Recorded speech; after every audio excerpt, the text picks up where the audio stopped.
Dimanche 1er juillet 79, 14h45. Des téléx crépitent dans les rédactions du monde entier. Dans quelques instants, départ du Grand Prix de France de Formule 1. Pour tous, spectateurs, concurrents, journalistes, c'est l'atmosphère des grands jours. Une ambiance à record, depuis qu'aux essais, les Renault Turbo ont pulvérisé la frontière du tour le plus rapide du circuit de Dijon. Pour la première fois, deux bolides jaunes 100% français occupent la pole position et la ligne de départ.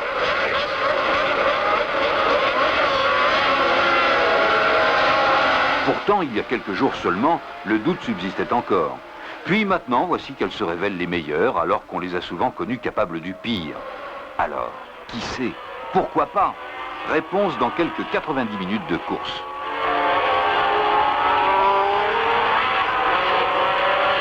Soudain, à quelques kilomètres de l'arrivée, tandis que Jabouille est en tête depuis 30 tours, devant 120 000 spectateurs au souffle coupé, se déroule la fin de course la plus fantastique de l'année. À plus de 200 km/h, roue dans roue, Arnoux sur Renault et Villeneuve sur Ferrari se disputent la seconde place en un fantastique ballet de virtuosité et de courage. Un suspense qu'on n'est pas prêt d'oublier. 16h38, première victoire 100% française dans un Grand Prix. Pour Renault, Elf et Michelin, c'est la récompense de 4 ans d'efforts, la confirmation d'un pari technique unique dans l'histoire du sport automobile. Faire gagner une Formule 1 avec un moteur suralimenté. La Formule 1, elle commence autour d'un homme, le pilote. Parfaitement installé dans un habitacle fonctionnel, il donnera toutes ses possibilités avec une machine à sa mesure. Il dispose de 3 pédales, d'un volant, d'un levier. Eh bien, de leur position au millimètre près peut dépendre la victoire ou la catastrophe. À la vitesse de 250 km/h, la voiture parcourt une distance égale à sa propre longueur en 1/15e de seconde. 1/100e de seconde, c'est 1 mètre de trop. Juin 1976. Sur une monoplace expérimentale, Jean-Pierre Jabouille fait effectuer au moteur V6 Turbo sa première épreuve. L'espoir se confirme. La puissance apparaît impressionnante. Elle dépasse 550 chevaux. Décembre 1976, c'est officiel. Renault et Elf engagent leur grand pari.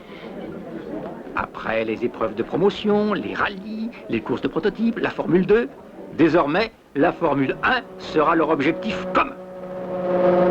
Ce défi sera total. Défi total du châssis au pneumatique en passant par un moteur suralimenté par turbocompression. Une solution qui n'a encore jamais été appliquée en Formule 1. Il s'agit de créer une voiture 100% française. Pour tous, c'est le commencement d'une longue, d'une difficile aventure technique. Tout est en effet nouveau, tout est à inventer. L'automobile aux limites de l'impossible, elle fait appel à la recherche fondamentale. L'ingénieur se tourne vers les physiciens, les chimistes, les électroniciens. Le carrossier consulte les spécialistes de l'aérodynamique. Le mécanicien doit retrouver la précision, la patience, le geste, le savoir-faire des maîtres artisans. Il s'agit de concilier légèreté, souplesse, solidité. Par sa technique et par les matériaux employés, la construction du châssis coque relève de l'aviation plus que de l'industrie automobile moderne. Toute la puissance du moteur, toutes les contraintes mécaniques s'appuieront sur cette structure qui représente moins de 10% du poids total du véhicule. Pour trouver plus de 520 chevaux dans 1500 cm3, la cylindrée d'une voiture de tourisme, pour obtenir l'équivalent de 3 litres par suralimentation, il faut dépasser l'industrie conventionnelle. La circulation accélérée des gaz, la très haute température, près de 2000 degrés au cœur du cylindre. Tout cela exige une métallurgie qui soit d'avant-garde, un usinage, une finition, un montage irréprochable.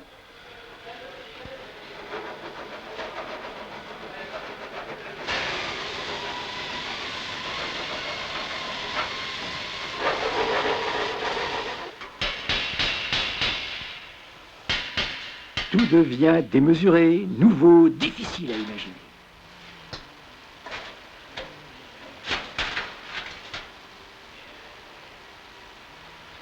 Lorsqu'un moteur tourne à 12 000 tours, il faut chaque minute commander sans erreur 288 000 ouvertures et fermetures des soupapes. cela représente près de 5000 interventions mécaniques chaque seconde. À ce même régime, il faut, avec une précision qui atteint le millionième de seconde, allumer 600 étincelles par seconde, soit plus que le double des meilleurs moteurs de série. Et toujours, à raison de 12 000 tours par minute, les pistons du V6 parcourent ensemble plus de 100 mètres par seconde. Pendant la durée moyenne d'un Grand Prix, cela représentera 550 km, avec un changement de sens tous les 49 mm, 2400 fois par seconde.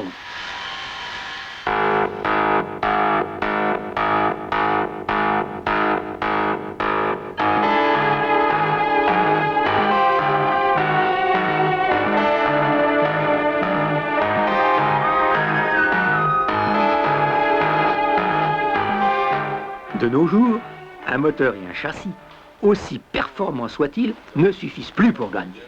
Un troisième facteur essentiel entre en jeu, l'aérodynamisme. Là encore, il y a du savoir-faire dans l'air, un certain sens du mouvement des corps dans un fluide, un coup d'œil exercé qui sait rapprocher la forme de la fonction.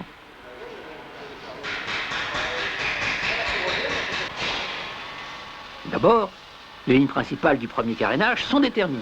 Puis, on affine les contours, les volumes dont dépend le meilleur rendement aérodynamique. Enfin, l'automobile carrossée est étudiée en soufflerie. Bon, alors 38. Idem 27, bêta 0 degré, arrière 4e coupe, équerre 1 cm sur capot avant.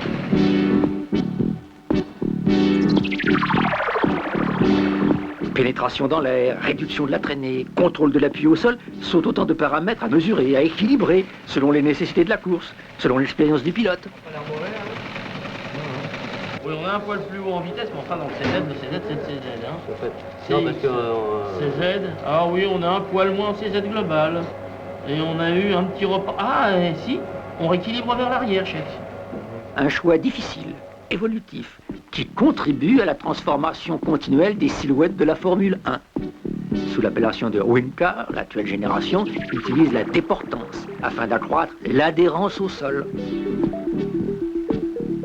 Donc, des formes sans cesse remises en cause sur le modèle en plâtre de la carrosserie d'origine. Le plasticien matérialise les modifications, reprend un carénage, déplace une prise d'air en fonction des essais. Avec l'expérience, la carrosserie évolue dans sa forme et dans son poids. Faite d'un solide textile synthétique imprégné de résine plastique, elle pèse aujourd'hui moins de 20 kilos. Là encore, le progrès est permanent. En 2 ans, à résistance égale, cette enveloppe fine et rigide, constituée d'une 40aine de pièces, a perdu plus que la moitié de son poids. C'est important. Même si l'on dispose d'une grande puissance, chaque kilogramme gagné compte.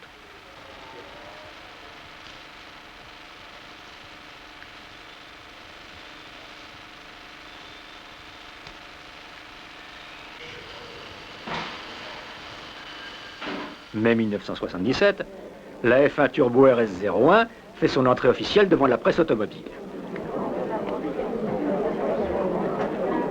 Les spécialistes sont enthousiastes et ils sont perplexes. Le doute, c'est surtout le turbo en Formule 1. Pourquoi pas un moteur atmosphérique? Ce moteur, qui est déjà un moteur bien au point, il en a des millions de construits, a quand même un inconvénient, c'est qu'il rejette en pure perte dans l'atmosphère des gaz qui possèdent encore une certaine énergie. Les ingénieurs ont eu l'idée de récupérer ces gaz d'échappement. Pourquoi faire? Eh bien, pour entraîner une petite pompe, une petite turbine, qui, mue par ces gaz d'échappement, va entraîner un arbre avant de s'échapper dans l'atmosphère. Eh bien, que va-t-on faire de cette puissance qui est sur cet arbre? Eh bien, avec cette puissance, on va entraîner une autre pompe, un petit compresseur, que vous voyez ici, qui est entraîné donc par le même arbre, qui est coaxial. On va entraîner un compresseur qui va aspirer de l'air dans l'atmosphère, le comprimer, et cet air comprimé, on va le ramener dans l'admission du moteur. c'est-à-dire que le moteur va avaler de l'air comprimé. En avalant de l'air comprimé, et si nous dosons l'essence en proportion, ce moteur sera plus brillant, plus performant. Avec la technique du turbocompresseur, on a d'une part récupéré de l'énergie qui était gaspillée, et d'autre part, par l'intermédiaire de l'air comprimé par le compresseur, on a rendu le moteur plus brillant. Deux notions, donc, économie et performance des moteurs à turbocompresseur. Alors, dans la pratique, un turbocompresseur, c'est cela. Alors, vous reconnaissez à gauche la partie turbine, avec l'arrivée des gaz d'échappement, qui entraîne cette petite roue avant de s'échapper. À droite, la partie compresseur, avec sa roue, entraînée par le même arbre, l'admission d'air et la sortie d'air comprimé vers le moteur ici. Dès 1907, Renault avait suralimenté un moteur. La compression avait été étendue à la haute puissance et fait la renommée des autorails français. Toutefois, une partie de l'énergie était prélevée sur le moteur jusqu'à l'apparition du turbocompresseur. Sur camion, le turbo résiste à 250 000 km de trafic. Il permet à puissance égale une économie de 10%.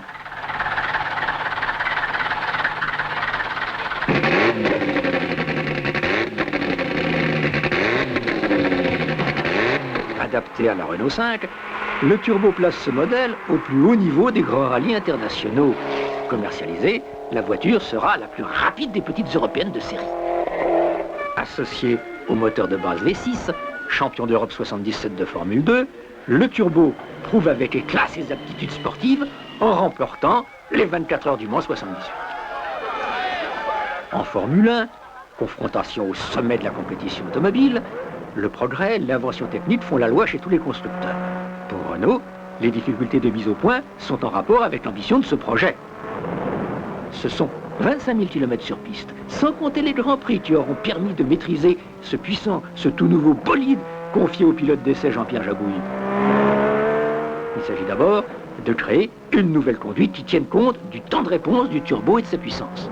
Il faut partir, s'arrêter des centaines de fois, souvent après un seul tour de circuit pour un petit tour de vis. Passer des heures de mécanique au stand dans le camion atelier. C'est mieux qu'on essaie de remettre la puissance normale du moteur pour les Tout températures. est étudié, apprécié, mesuré, enregistré.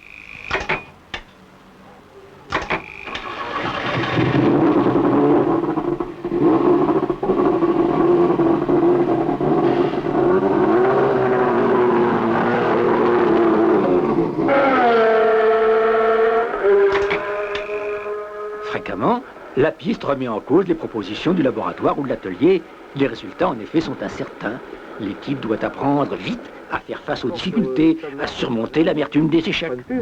Tu freines plus, c'est ça le problème. Hein? Quel est le problème? Le problème, c'est qu'à l'heure actuelle, je rentre trop vite à l'heure actuelle dans le virage, et le freinage n'est pas très bon. Un arrêt sur 1 seconde et demie, c'est 1000 km. 3 fois la puissance du moteur à faire supporter par les freins.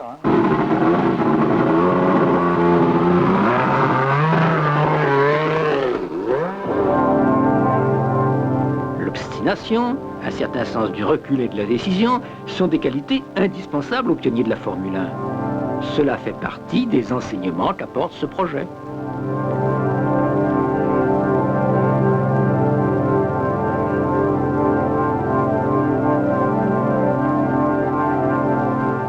Deux tiers du temps sur la piste, un tiers au banc des essais, cela pour chaque nouveau moteur.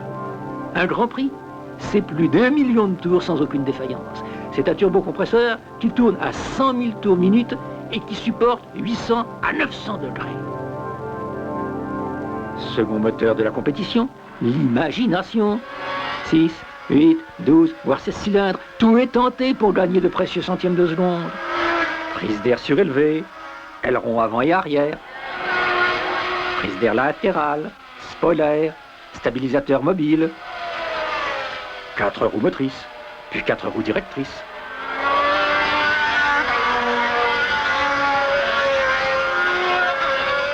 Et même un ventilateur arrière pour accroître l'adhérence au prix d'une dépression sous la voiture.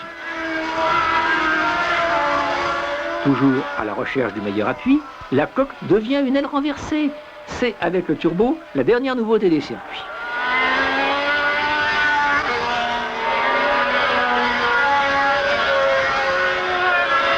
Dès 1979, tous les constructeurs adoptent cette formule aérodynamique. C'est l'année où la Formule 1 met des jupes.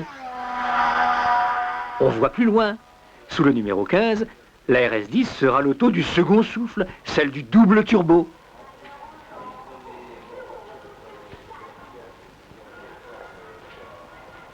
En mai 79, une entrée officielle est remarquée. Nouvelle silhouette et nouveau pilote, René Arnoux rejoint Jean-Pierre Jabouille. La grande rencontre a commencé bien des années auparavant avec les formules de promotion Renault Elf.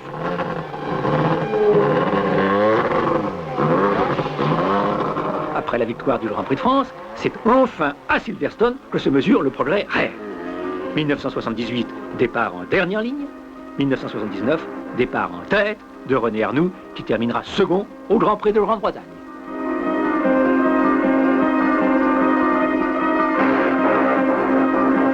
Dorénavant, il faudra tenir compte des voitures jaunes dans le championnat du monde de Formule 1. Les pionniers du moteur turbo suralimenté font des adeptes. On y songe chez Ferrari, Alfa Romeo, BMW et même Ford Cosworth, qui motorise encore les 2/3 des Formules 1. Avec Elf et Michelin pour partenaires, la première Formule 1 turbo du monde a dépassé le cadre de la compétition. Au-delà de l'exploit sportif, de la renommée internationale pour son protagoniste, ce projet est une école de dynamisme.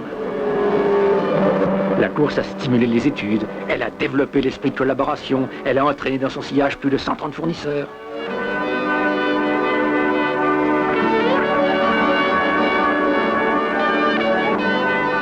L'automobile à la limite de l'impossible, c'est un ambitieux projet. C'est l'aventure des temps modernes. C'est d'abord le plus judicieux des investissements industriels, car elle constitue le laboratoire des nouvelles technologies dont bénéficiera la voiture de demain.